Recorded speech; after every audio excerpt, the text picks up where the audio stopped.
noite, hoje boa noite. Estou contente, meninas. Minha filha já está bem de Cabo Verde, mas a menina está chateada.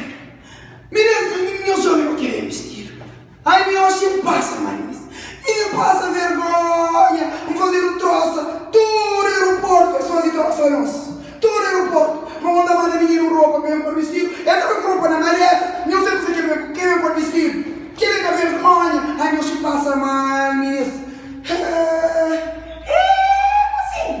Você identifica Não, João. pura com a da mamãe. Identifica. E na minha vergonha, Catarina, o dente vai ganhar.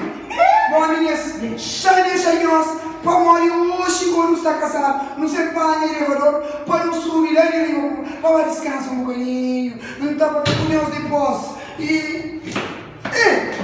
Eu não, o que você? É elevador para não subir para a minha casa. Elevador? A minha conta do cara sube. Como que está subindo? Elevador que está subindo porque ele é pega da mulher. Como? Ele cursa aí, Satanás. João.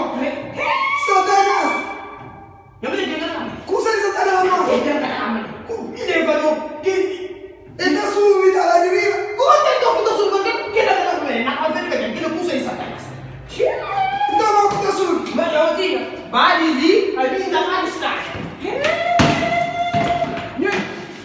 Gente! E outra, gente?